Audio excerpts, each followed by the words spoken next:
the hardest part by far is the phone. I mean, I got my two phones here. I'm always on them. However, I should say I used to always be on them. I have very deliberately stopped doing that because I noticed that it was having a negative effect not only on the kids, but on me, because I was always attached to the phone.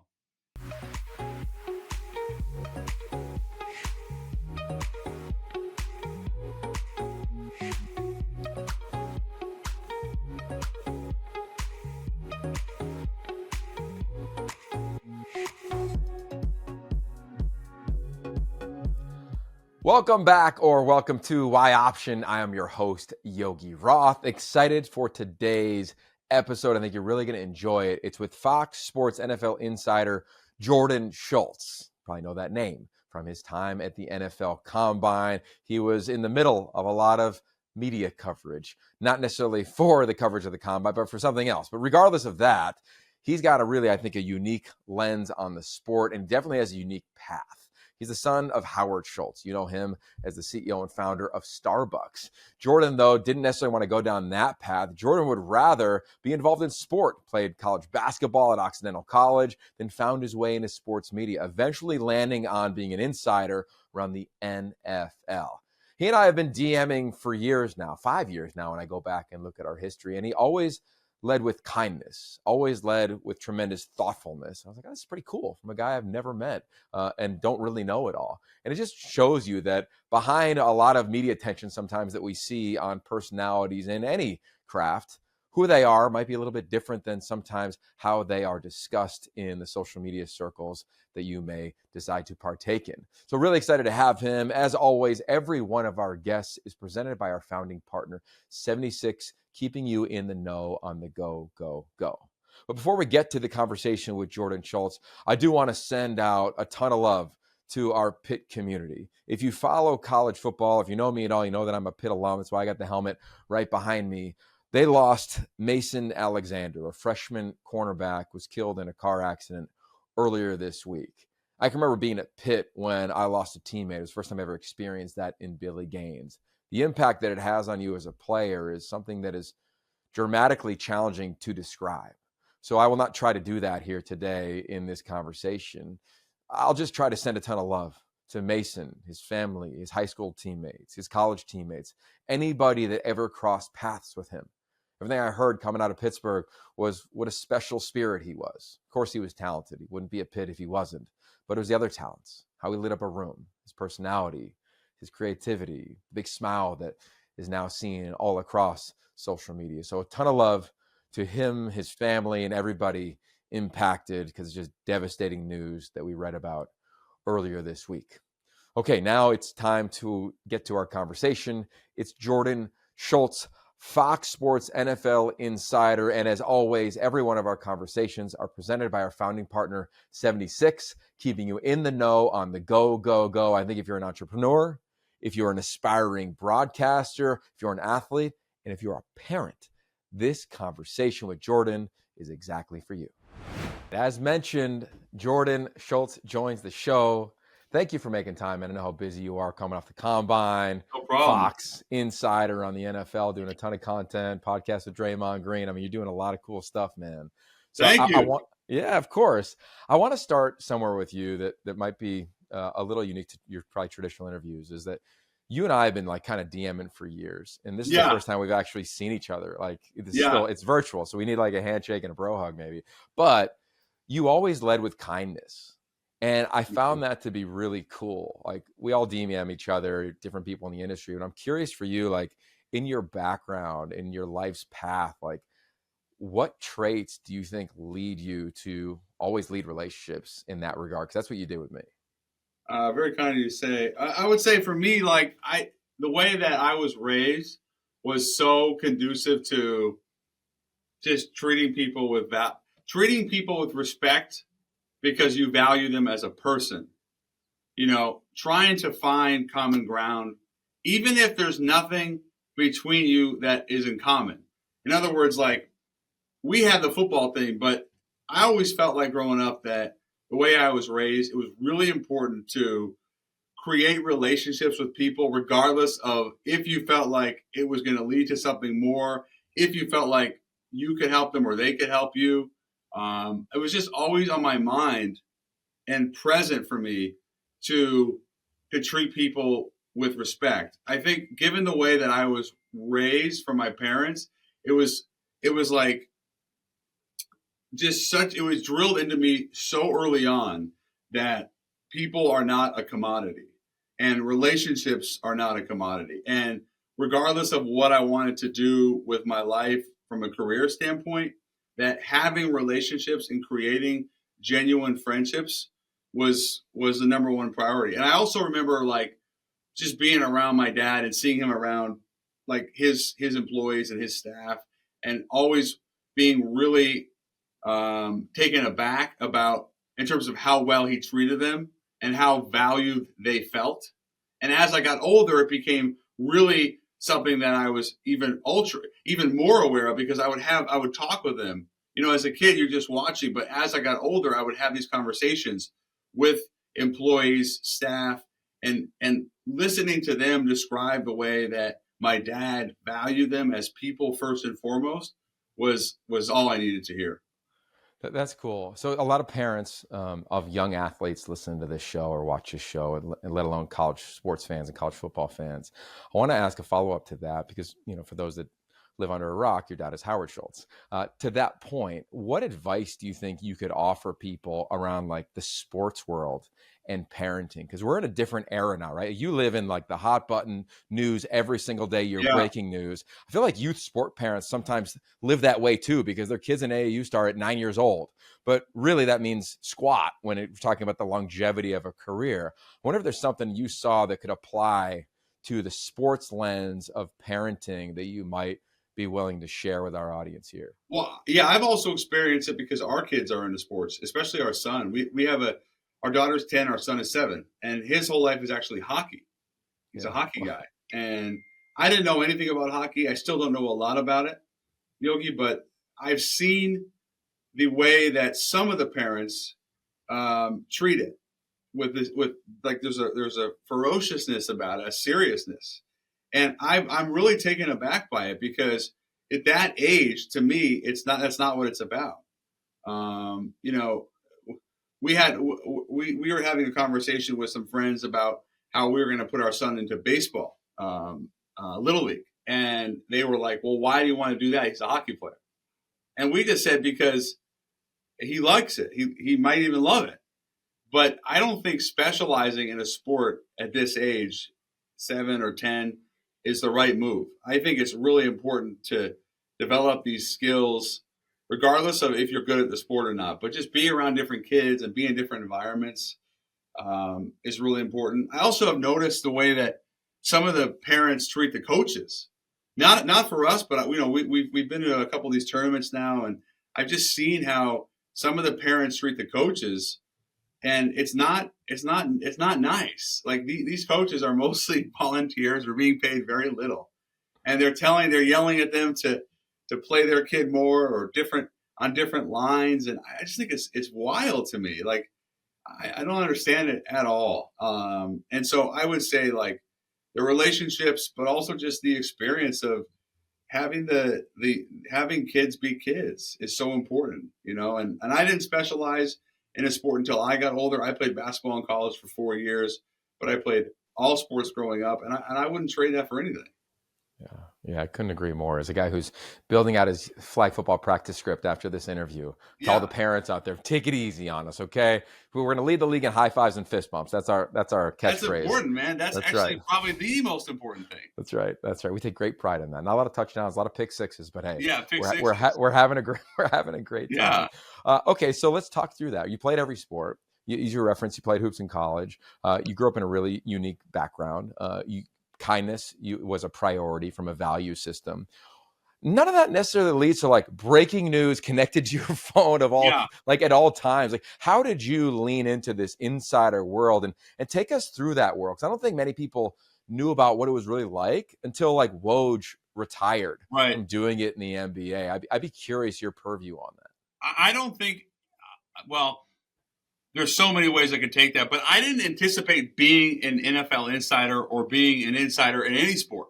What I always wanted to do was I wanted to either be a GM, but I wanted to be an NBA GM or cover the media, cover the NBA from an analytical standpoint, like be an analyst, be a color guy, be someone in studio. But the breaking news element wasn't even really present until social media, specifically Twitter, became such a cultural phenomenon.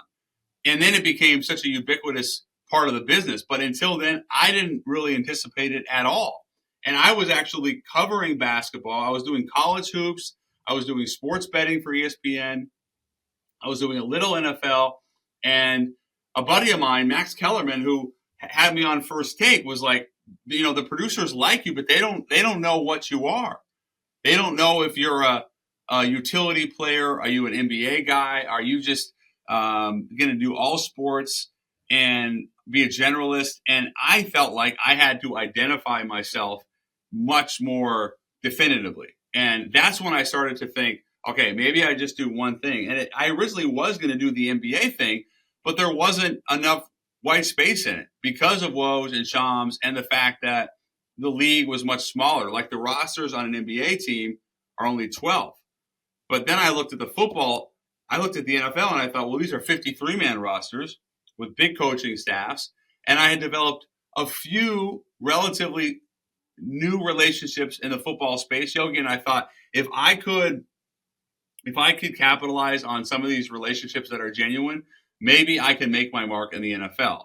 And so 3 years ago exactly is when I made that decision, because it was the free agency cycle of 22, I believe. 23, 24. Yeah, 22, but 3 years ago. And that's when I decided, like, I'm just going to do the NFL thing. Whether or not I have success remains to be seen, but at least I'll be able to define myself as one specific role. Ready, set. Use French fries to go. Yeah, oil from French fries. Turn yesterday's leftovers into today's fuel. More power, lower emissions. 76 renewable diesel fuels all the ways you go, go, go.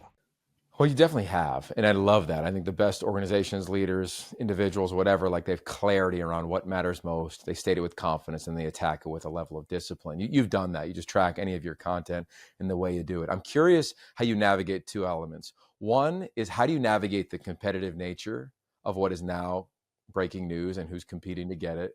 Two, how do you navigate, you referenced earlier being a family man. Like, how do you navigate time? So I think all of us. Yeah, go ahead.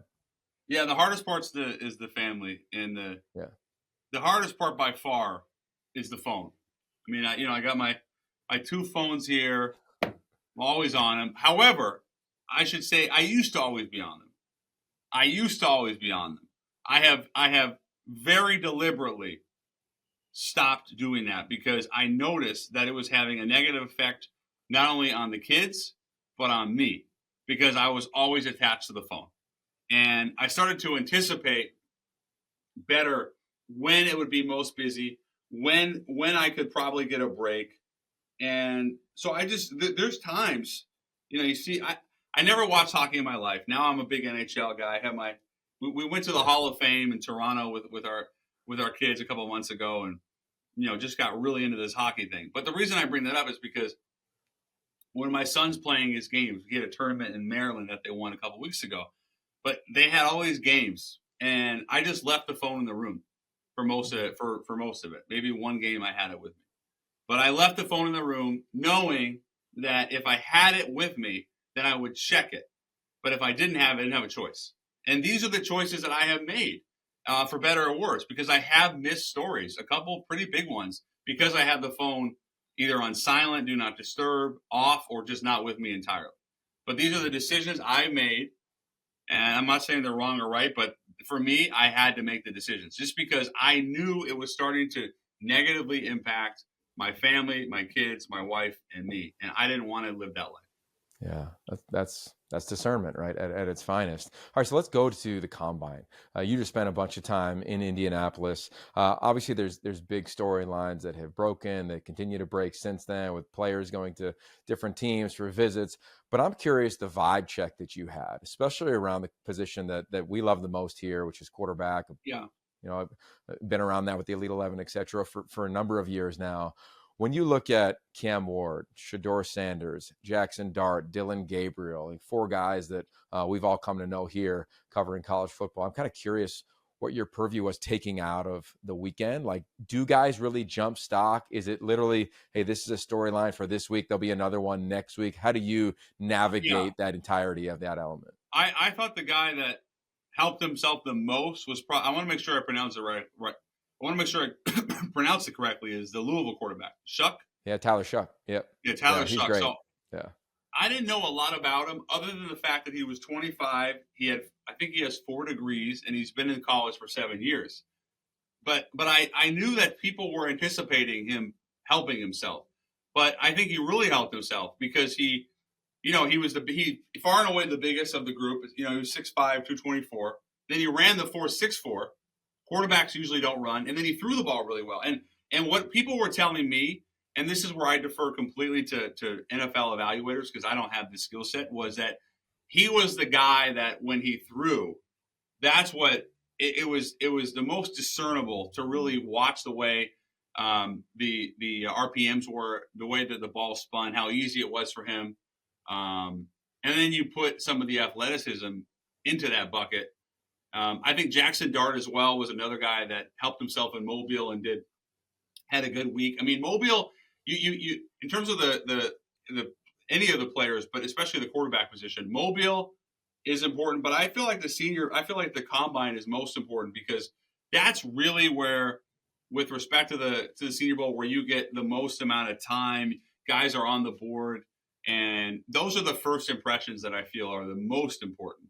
And I thought Dart and Shuck helped themselves a lot. Obviously, Ward and Sanders didn't do anything. But those are the 2 guys that stood out to me. And I wish I was able to tell you what I saw, but my eye is not educated enough to know that. But I felt like those were the 2 guys from Ole Miss and Louisville that stood out the most from the quarterbacks. Tetairoa McMillan, to me, has stood out since he came out of high school and found his way to Tucson. He's an elite player. We know he didn't work out at the combine, but I look at this receiver group and his athletic skill. You posted an image of him doing in between his legs at Stanford. I called that game where he was warming up, and our production crew is capturing his warm up, and you're thinking he's like your boy Draymond Green or Steph Curry warm up. He's doing something so unique with him. Yeah. When you talk to teams, I'm curious what the lens is on T-Mac and the value that you think he'll receive on day 1 of the NFL draft. Yeah, the photo I posted, I think, was against Stanford, and it's a pregame warm-up, and he's like, I mean, I don't know what that guy's vert is, but, I mean, that's some freakish stuff. T-Mac is a monster. I'm obviously a Pac-12 guy through and through, and Arizona, to me, is always a Pac-12 team. People, I think, love him. I think they're falling in love with him. They're falling in love with him, and they will more and more throughout the pre-draft process. Not only I posted this, I think yesterday. He gets the green room invite, but he also has the AIQ cognitive test score that was the highest out of all the receivers tested. I think he is going to be a terrific pro, but I also felt like and feel like out of all the players in this draft, he's one of the guys that really separates themselves from a personality standpoint. If you watch him do any interview, he's so affable, and he's swaggy, but he's playing that narrow line of swaggy, but also very like humble and respectful. Obviously, from a size and speed standpoint, he'll test out. Production-wise, he'll test out consensus All-American. It's hard not to love him. I'm curious, what have you heard about him? Just because I haven't heard anything negative.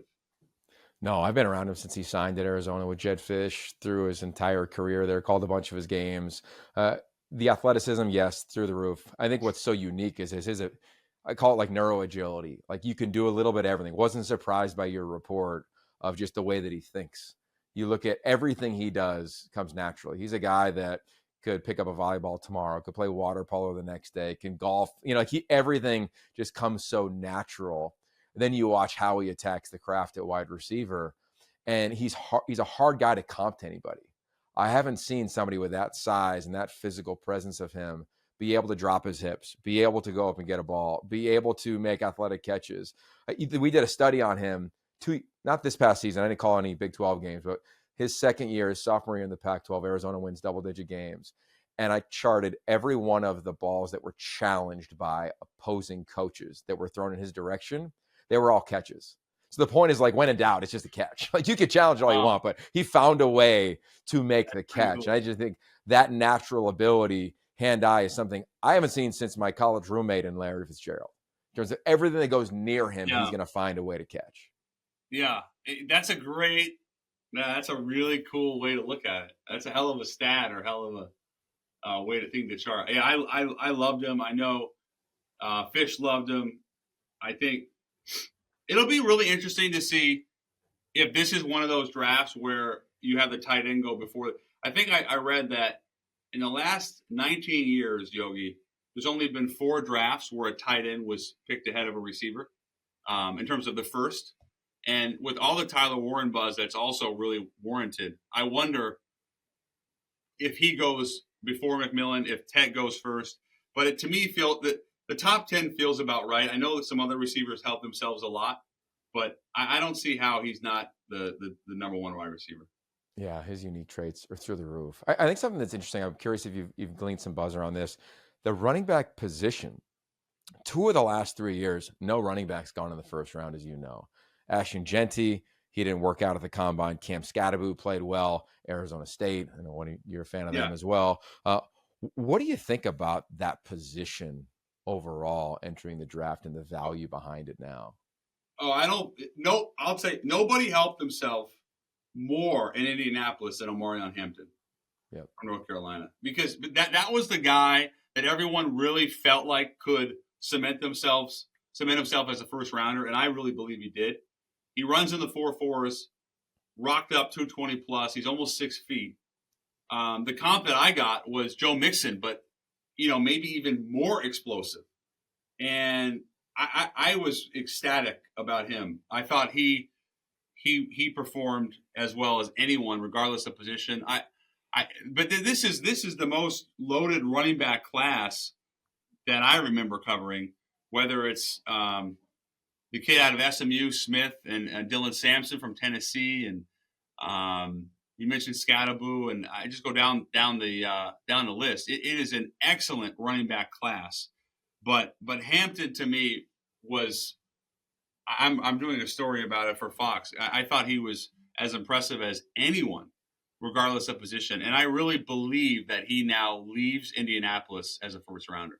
Yeah, that's well said, man. Okay, before we cut you loose here, we're big Raider fans here now, right? You work at Fox. You reference Tom Brady and the Raiders, as always talked about. I'm a big Pete Carroll guy, Chip Kelly guy. What do you think happens there, right? There was the rumors around Stafford. He's obviously staying here in L.A., where I reside. What do you think is going to happen in Las Vegas around that position? They, of course, have a top 10 pick as well. Yeah, I mean, so from a head coach standpoint, they wanted Ben Johnson. I had reported that I never really felt like he was there. I felt like Ben was going to be a Bear. And as soon as Ben Johnson went to the Bears, Yogi, they pivoted to Pete Carroll.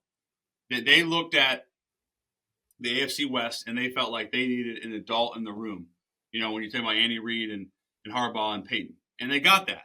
So now it becomes the quarterback. And obviously they wanted Matthew Stafford, did not work out. I think Sam Darnold becomes squarely in play there as someone that not only makes sense, but I know they really like.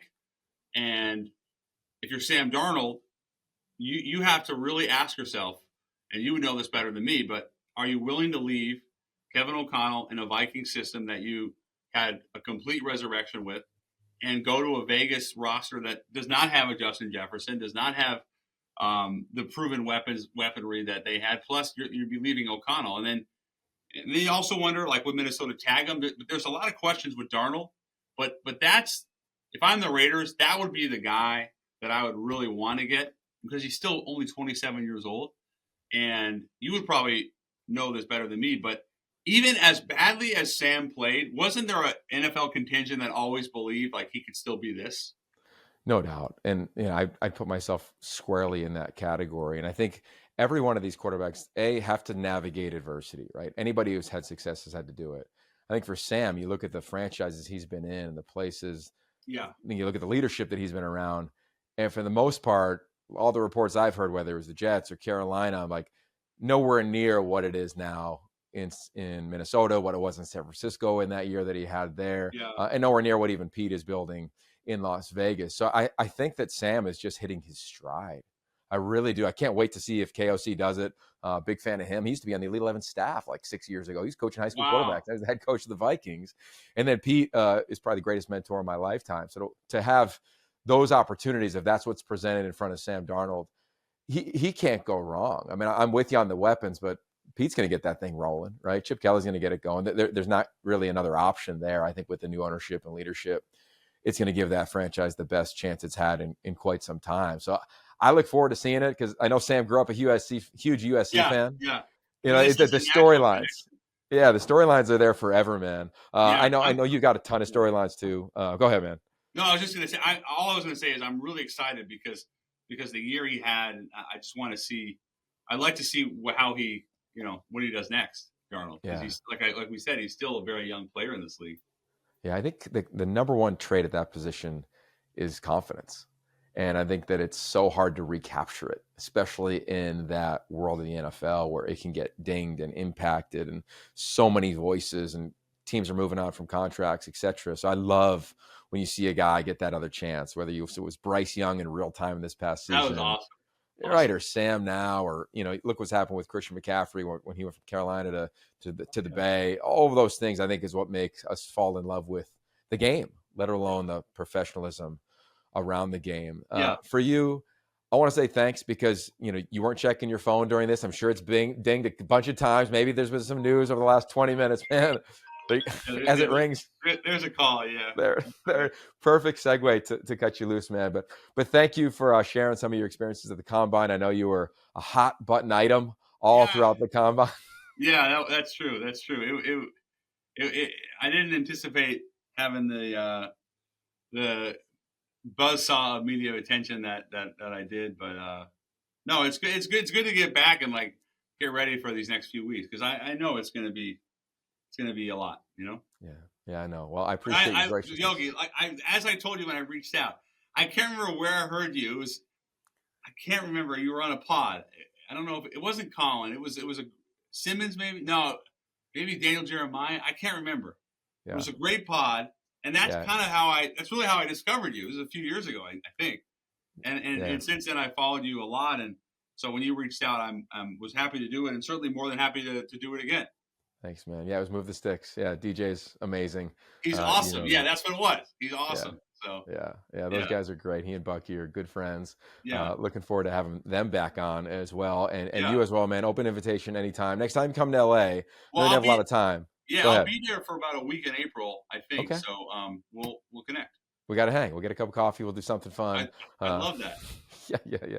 Done and done. There it is. Jordan Schultz, thanks for taking time here today, man. It's the Afterglow. Yogi Roth, as always, joined by Jim Thornby. That was Jordan Schultz. Every conversation is presented by our founding partner, 76, keeping you in the know on the go, go, go. Jordan is going, literally, coast to coast every week, going on the Colin Cowherd Show in LA. He's moving. He's a shaker. He's got a lot happening. Jim, I'm curious your take of a guy who, during the conversation, talked about how much he loves your alma mater in the Arizona Wildcats. Yeah, I mean, right there, right off the bat, when we're talking T-Mac, you've already got me in the right headspace, so we're good there. But I just kind of laughed, that the part that I found the most interesting was, that living the life of an insider. Way back in the day when I worked at MLB Network, I had the great pleasure of working with guys like Ken Rosenthal and John Heyman, and those dudes were always on the phone. I mean, I'm sure to this day, nothing has changed. That's part of the job. And then we're laughing because even we could hear the dings in the background of this conversation. Two phones. He's got the two phones going, and then as soon as we mentioned it, the other one starts ringing. It's it's just funny how that all comes through and stuff like that. But yeah, I mean, kudos to him for finding a way to try and find some balance in that life, which I think is really a lesson for all of us in this industry. Yeah, I thought that was the most interesting, that he's trying to find a way to do that job and still find that work-life balance, which I know is a job that does not really lend itself to that. Yeah, I think that stood out to me because you pair that with, he's only been an insider, right? And he tell the story about he and Max Kellerman. There's a great article as well that kind of references his start in his career and how he was, urged to choose, like, what lane do you want to be in? Like, what matters most to you? Like we've talked about many times on this show. And he chose, I want to be an insider in the NFL because of the bigger rosters, because of the amount of news that could happen, because of the amount of teams in that league. And it's not as though like he's been doing it for 20 years. I don't know. Adam Schefter, I feel like, has been doing it my entire lifetime. And he's still probably connected to his phone. He's talked about it many times. And here's Jordan with the discernment and discipline to be like, no, I'm at my kid's hockey game. That phone stays in the hotel. And I applaud that. And I think that was, again, a huge takeaway for me as well. The other one was like how he was raised. Now, he jumped into that. I think a lot of times when you interview somebody who's got a famous father or mother, like, you don't want to lead with that, right? Like, you don't want to start there. But the fact that he talked about how he was raised and the upbringing he had, and really the biggest takeaway I had was what he observed early on. Not what he was told early on, but he observed his father, Howard Schultz, his family, his parents, treating everybody with tremendous respect, having curiosity and regard in every conversation. And then as he got older, he began to ask questions around that. And I love that for the parents that are listening, of like, your child is watching you. If you're berating a ref or a coach at a youth sports game, they're observing that behavior. If you're leading with kindness and empathy and compassion, they're observing that behavior. And I just think it's really cool because all too often, but oftentimes we've seen the inverse of that with famous parents, right? We've seen the version that goes the other way. And again, I go to like how I led our conversation off. Like, he was always just kind. It wasn't transactional. It was, hey man, heard you on Daniel Jeremiah's podcast. That was awesome. Keep up the great work. Never met you before. Don't really know much about you. This is 2020. I go back to my DMs, right? Like, he was doing betting on ESPN. What were we even betting on in 2020? I don't know. But I just say that it's really cool. I think it's a really cool listen. Like, the combine stuff is great, but really the other stuff, to your earlier point, Jim, is to me the biggest takeaway that I'm going to have from Jordan. I can't wait to spend some time with him when he gets to LA out here in May. Yeah, I think I 100% agree with you. I felt like that personal piece of the puzzle was what really stood out there. All right, there it is. All right, Jordan Schultz, right in your inbox, yoption.com. Also, if you've missed anything, just wrote a piece on the influence of my greatest mentor on me, which was Pete Carroll, and how he taught me that in life, the only thing you have to do is go create value.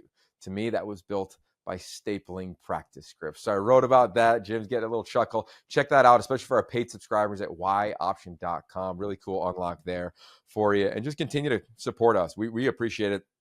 It's been a blast. We got some really fun guests already booked out. We got a handful of episodes left. Spring football is already going, right? Alabama fans, we appreciate your love on the Kalen DeBoer episode. You just started spring practice earlier this week. Who's going to win the quarterback job? No idea. And I doubt they decide by the end of the spring. That's just my gut feeling. You want that competition to go as long as possible. It's great for a team, especially in offseason workouts, in my humble opinion, especially if it's a veteran one like Alabama is. We'll see how that thing shakes out. A lot of storylines will shake out as well. Spring games. I think we're going to get some clarity on some more spring games. So next time we come on, maybe we'll have some answers around that. But until then, share the episode. Give us a comment if you'd like to. Give us a rating if you've got time to do that. But as always, thank you for the subscription to yoption.com. Thank you to Jordan Schultz for your time, insight, and conversation. To everybody, lots of love and stay steady. Peace.